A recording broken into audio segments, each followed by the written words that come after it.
A long time ago, there lived a king who was famous for his wisdom. It seemed he knew secrets from all over the world, as if the wind whispered them to him. But he had a strange habit. Every day after dinner, when the tables were clear and everyone else was gone, a trusted servant had to bring him one last, special dish. The dish was always covered by a silver lid. Even the servant didn't know what was inside, because the king would not lift the cover until he was completely alone. This went on for a very long time. One day, the servant who carried the dish away became so curious that he just couldn't stand it anymore. He took the covered dish to his own room and carefully locked the door. He lifted the lid, and there, on the golden plate, he saw a coiled white snake. When he saw it, he couldn't resist just one tiny taste. He cut off the smallest piece and put it in his mouth. The moment it touched his tongue, he heard a strange, tiny whispering outside his window. He went closer to listen. He could understand them. They were sparrows, chatting to each other about all the things they had seen in the woods and fields. Eating that tiny piece of the snake had given him the magical power to understand the language of animals. Now, it just so happened that on that very same day, the queen lost her most beautiful ring. Because the trusted servant was allowed to go everywhere in the castle, suspicion fell on him. The king was very stern. He ordered the man to be brought to him and said angrily, "If you cannot find the real thief by morning, you will be blamed for the crime and banished from this kingdom forever." The servant insisted he was innocent, but it was no use. The servant was terribly worried. He went down into the courtyard, trying to think of a way to help himself. By a sparkling brook, a group of ducks was resting quietly, smoothing their feathers with their bills. As they preened, they were having a quiet chat. The servant stood very still and listened. They talked about where they had paddled and what they had eaten all morning. One duck said sadly, "Oh dear, something is heavy in my tummy. I was eating so fast by the queen's window, I think I swallowed a ring." The servant's heart leaped. He gently scooped up that very duck and carried her to the royal kitchen. He said to the cook, "Cook, this duck seems to have swallowed something very important." The cook looked at the duck and said, "Well, she is a fine, plump duck, ready for the king's table." But as the cook prepared the duck for dinner, he carefully checked inside. And there it was, the queen's ring. The servant could now easily prove he was innocent. The king, realizing he had made a terrible mistake, wanted to make things right. He told the servant to ask for any reward he wished and promised him the best position in the entire court. The servant politely refused any position.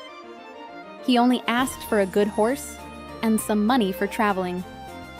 He had decided he wanted to see the world. When his request was granted, he set off on his way. One day, he came to a pond where he saw 3 fish trapped in the tall reeds, gasping for air.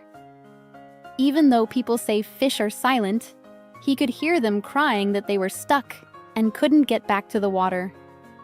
Because he had a kind heart, he got off his horse and gently put the 3 fish back into the pond. They popped their heads out of the water, wiggling with joy. "Thank you, kind friend. We will remember this. We will repay you." He rode on, and after a while, he thought he heard a voice in the sand at his feet. He listened and heard a tiny voice complaining. It was the Ant King. "Oh, why must these clumsy beasts walk right through our homes? That big horse with its heavy hooves is scattering my people." The servant quickly turned his horse onto a side path. The Ant King cried out, "Thank you. We will remember this. One good turn deserves another." The path led him deep into a wood. There he saw 2 parent ravens standing by their nest, nudging their young ones out. They cawed, "It's time you left. You are big enough to find your own food. We cannot feed you anymore." But the poor young ravens tumbled to the ground. They flapped their wings, crying, "Oh, we are helpless. We don't know how to fly yet. What will we do? We will surely starve here." The good young man felt so sorry for them. He knew he had to help. He looked at his faithful horse. It had carried him a long, long way. With a heavy heart, he decided to leave his horse with them, so the ravens would have food to eat. The ravens hopped over, ate their fill, and cried, "Thank you. We will remember this. One good turn deserves another." Now the young man had to use his own legs. After walking for many days, he came to a large city. The streets were full of crowds and noise. A man on horseback rode by, shouting, "The king's daughter wishes to marry, but whoever asks for her hand must complete a difficult task. If he fails, he will be sent away in disgrace." Many had already tried, but they had all failed. Nevertheless, when the young man saw the king's daughter, he was so amazed by her beauty that he forgot all about the danger. He went right to the king and said he would try. So, they led him out to the deep blue sea. In front of everyone, a golden ring was thrown into the waves. Then the king said, "Go and fetch this ring from the bottom of the sea. If you come back without it, you will have to leave this city and never return." All the people felt sorry for the kind young man. They went away, leaving him alone by the shore. He stood on the beach, wondering what to do. Suddenly, he saw 3 fish swimming toward him. They were the very same 3 fish he had saved from the reeds. The fish in the middle held a large oyster in its mouth. It swam to the young man's feet and dropped the shell on the sand. When he picked it up and opened it, there lay the golden ring. Full of joy, he brought the ring to the king, expecting his reward. But when the proud princess saw he was not a prince, she frowned. She did not want to marry him. She frowned and said, "You must complete one more task."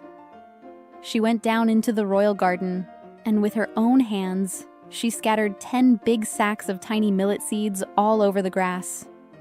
She said, "There, by sunrise tomorrow, you must pick up every single seed, and not one grain can be missing." The young man sat down in the garden.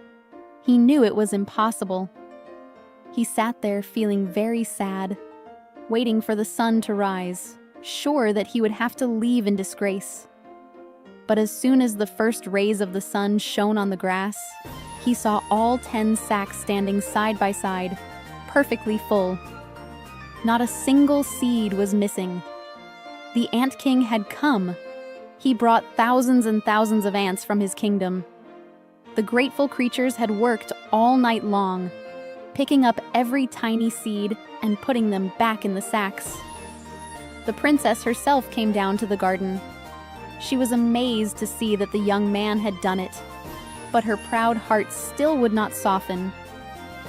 She announced, "He may have done both tasks, but he will not be my husband until he brings me a golden apple from the tree of life." The young man did not know where the tree of life stood, but he set out to find it, walking on and on, even though he had no idea where to look. He wandered through 3 whole kingdoms. One evening, he came to a dark wood and lay down under a tree to sleep. He heard a rustling in the branches above him, and a golden apple fell right into his hand. At the same time, 3 ravens flew down and perched on his knee. They said, "We are the 3 young ravens you saved from starving. We grew big and strong. We heard you were looking for the golden apple. So, we flew across the sea, all the way to the end of the world where the tree of life grows, and we brought this apple back for you." The young man, full of joy, hurried home. He gave the golden apple to the beautiful princess. Now, she had no more excuses. They cut the apple of life in 2 and shared it. When the princess ate her half, her proud heart melted away. It filled with love for the kind young man. And so, they were married and lived together in great happiness for the rest of their days.